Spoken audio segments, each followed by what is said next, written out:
और अपडेट लगातार आप तक पहुंचा रहे हैं इस घटना से जुड़ी हुई।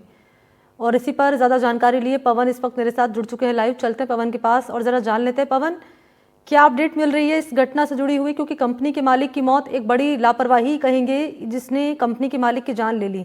बाकी जो लोग बीमार हैं, अस्पताल में भर्ती हैं, उनको लेकर क्या अपडेट है, क्या कंडीशन है उनकी? मनीष देखिए, प्रथम दृष्टया लापरवाही एक टैंकर से दूसरे टैंकर में जो नाइट्रिक गैस थी, काफी जहरीली गैस बताई जा रही है, उसको ट्रांसफर करते वक्त गैस का रिसाव हुआ और गैस का रिसाव की जैसे ही सूचना जो फैक्ट्री मालिक है सुनील जी। सिंघल उनको लगी, उन्होंने तुरंत बिना किसी समय गवाए उन्होंने जो लीकेज था उसको दुरुस्त करने के लिए वो मौके पर आ गए और अकेले खुद ही वहां पर जो जद्दोजहद है वो करने लगे।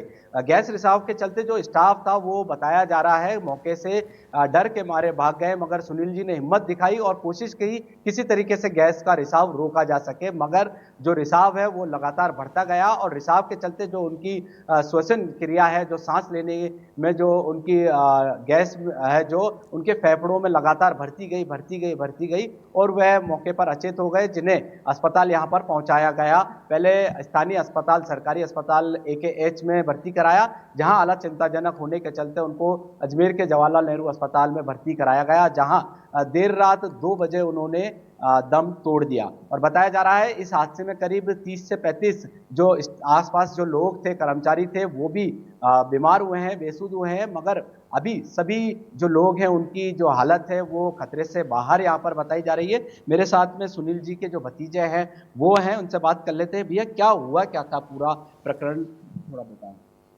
कल कल शाम 6:30 बजे की ये घटना है। नाइट्रिक एसिड का टैंकर आया था, तो उसको रिसाव, तो एक टैंकर से दूसरे टैंकर के अंदर केमिकल ट्रांसफ़र कर रहे थे, तो उसका नीचे का जो पाइप है वो रिसाव हो गया था। तो उससे उनको लगा कि ये रिसाव हो गया, तो इसके कारण क्या है, तो उन्होंने टैंकर खोल के देखा कि कितना माल इसके अंदर बचा है और अपन कैसे इससे बच सकते हैं। तो वो देखते देखते गैस लीकेज हो गई, तो उनको ऐसा लगा कि बात बिगड़ सकती है। तो बाकी का स्टाफ था वो तो डर के मारे वहाँ से चला गया, लेकिन उन्होंने वहाँ मौके पर रुक के वहाँ पे पानी का छिड़काव करा ताकि आसपास के लोगों को सुरक्षित किया जा सके। लेकिन जब स्थिति काबू में नहीं रही, मतलब उनको भी सांस लेने में तकलीफ आने लगी, तो फिर वो खुद ही बाहर चली गए, क्योंकि उसमें क्षमता नहीं बची। फिर जैसे जैसे मौके तो लोगों को पता चला, फायर ब्रिगेड की गाड़ी आई, प्रशासन को पता चला, तो उन्होंने मौके पर पहुंच के स्थिति को काबू में लिया। इसके अंदर 30 से 35 लोग करीबन कुछ घायल हुए थे, जो अब स्थिति सामान्य हो गई थी रात को थोड़ी देर बाद ही। और जो मेरे चाचा हैं सुनील जी सिंघल, उनकी स्थिति काफ़ी ज़्यादा खराब हो गई थी।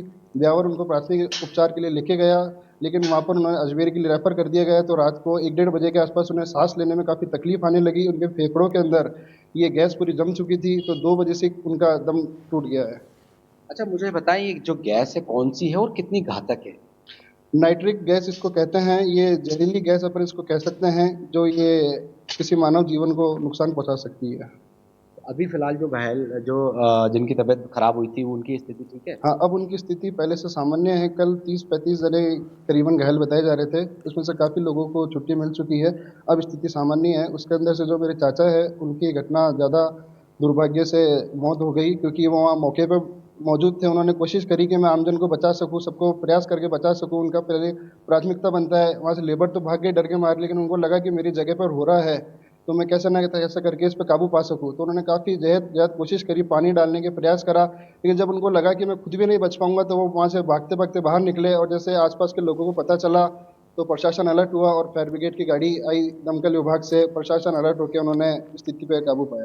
अच्छा, मुझे बताइए, ये भी सूचना आ रही है वहाँ एक CO है कसाना जी, उन्होंने काफी जद्दोजहद करी वहाँ पर। बिल्कुल हमारे ब्यावर के डिप्टी साहब राजेश जी कसाना, उन्होंने तत्परता दिखाते हुए खुद मुंह पे रुमाल बांध के बिना अपनी जान की परवाह करके वो, और हमारे फायर ब्रिगेड के ताराचंद जी भाटी है जो अंदर गए, और पुलिस के भी कई सारे जवान हैं जो अंदर गए, उन्होंने अपनी जान की परवाह नहीं करके फायर ब्रिगेड की गाड़ी के साथ गए और पानी डाल के स्थिति को सामान्य किया। अच्छा, मुझे बताएं इसमें लापरवाही किसकी कह सकते हैं? सर, इसको लापरवाही नहीं कह सकते, तो जोक संजोग वाली बात है। काफ़ी लंबे समय से एक कारोबार चल रहा है हमारा, तो ये तो एक अनहोनी है कि पाइप के अंदर लीकेज पता नहीं किसी कारणवश हो गया। ये तो ऊपर वाला ही जानता है कि लीकेज किस कारण से हो गया, इसमें लापरवाही किसी की भी नहीं बता सकते हैं। कोई चेकिंग नहीं की गई थी कि पाइप में से गैस लीक हो सकती है पवन? 10 बजे के आसपास टीम आएगी जो पोस्टमार्टम की कार्रवाई चालू करेगी।